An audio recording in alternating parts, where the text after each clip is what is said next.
Welcome back to the session on numericals on induction motor.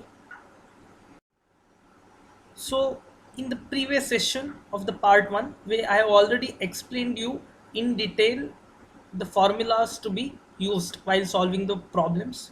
So, those who have not referred the part 1, please do it first and then you can continue with the part 2.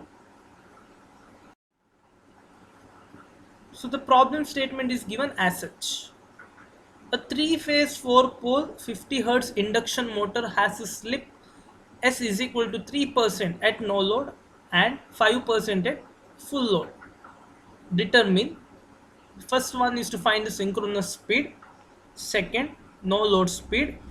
Third, full load speed.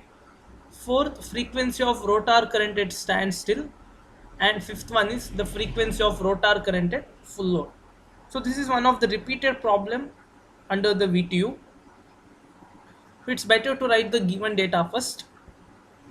So a three-phase, four-pole, 50 Hertz induction motor. So number of poles P is equal to 4, 50 Hertz F is equal to 50. So induction motor has a slip is equal to 3% at no load and 5% at full load. So at different loads you will be having different slips. So two slips are given for two loads. So slip is equal to 3% at no load. So at no load the slip is 3%. Therefore S naught. So 0 means no load. So S naught will represent the slip at no load. So S naught is equal to 3%. So 3% means 3 by 100, which is nothing but 0.03.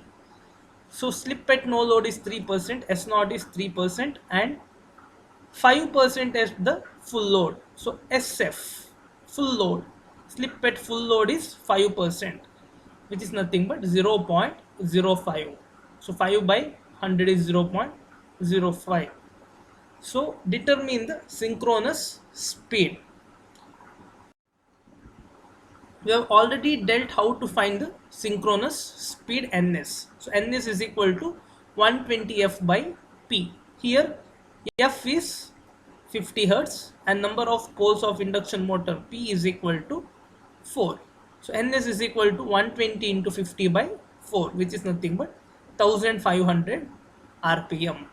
So I got synchronous speed ns is equal to 1500 rpm.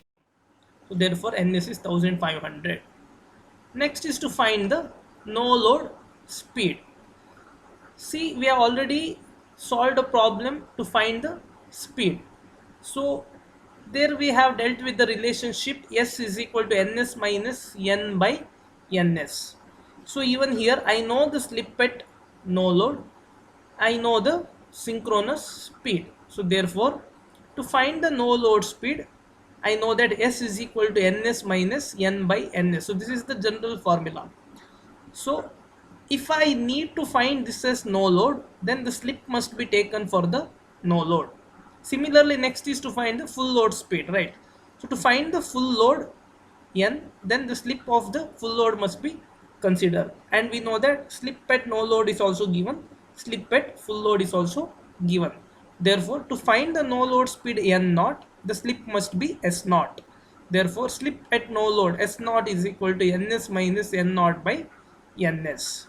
So S naught is given as 0.03 and ns is 1500 rpm. So substitute 0.03 here, 1500 here. So that you will get the no load speed.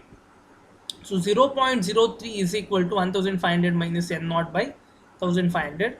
Therefore n naught is equal to 1500 into 0.03 minus this one. So you'll get minus n naught. So n naught is equal to 1500 minus 1500 into 0.03. So therefore n naught is equal to 1455 rpm. So you got speed at no load or the no load speed. Next is to find the full load speed nf. So again I note that slip is equal to ns minus n by ns. I have already mentioned that for n naught you need S naught.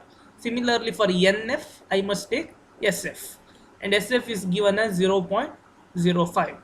So therefore slip at full load SF is equal to ns minus nf by ns. So SF is 0.05, ns remains same, that is 1500. Again the same thing, to find nf, cross multiply this here, get this on RHS, this on LHS. Therefore nf is equal to 1500 minus 0.05 into 1500, which is nothing but 1425 rpm. See that the speed will decrease from no load to full load always. So remember this. This to find the rotor frequency Fr at standstill. So now Fr is equal to S into F, right? So we already know that Fr is equal to S into F. F is given as 50 Hertz and S at no load is given, S at full load is given. But remember, this is the condition given here is standstill. So standstill means here the motor or the rotor of the motor is not rotating. So the speed n is equal to 0. So at standstill n is equal to 0. Why? Because the actual speed of motor is 0. Motor is not rotating, it is standstill. So when n is equal to 0, what will happen to the slip? S is equal to ns minus n by ns, right? So there n is 0, therefore ns minus 0 by ns. Ns minus 0 is ns, therefore ns by ns, which is nothing but 1. So at standstill, the condition n is equal to 0, therefore slip will be equal to ns by ns, which is nothing but 1. Ns and ns will cancel, therefore I will get slip is equal to 1. Remember this point, at standstill slip is always 1. So therefore Fr is equal to S into F. So S is 1 for standstill, therefore 1 into F is 50 Hertz. So always rotor frequency will remain same as the stator frequency when the rotor is at standstill. So I got Fr is equal to 50 Hertz. And finally, the fifth one is to find the frequency of rotor current at full load. So at full load I must take the full load slip SF.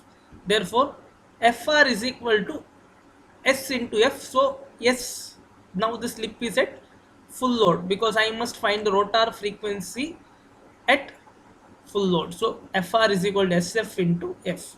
So therefore SF is 0.05 into 50, which is nothing but 2.5 Hertz. If they had asked you for no load, then you must take S naught into F, and S naught is 0.03 into 50, which will be 1.5 Hertz. So this is one of the simplest problem under this chapter and one of the important ones. So this session will never end without giving you the assignments. So these two are the assignment problems. Solve it yourself. Enjoy the learning. Thank you.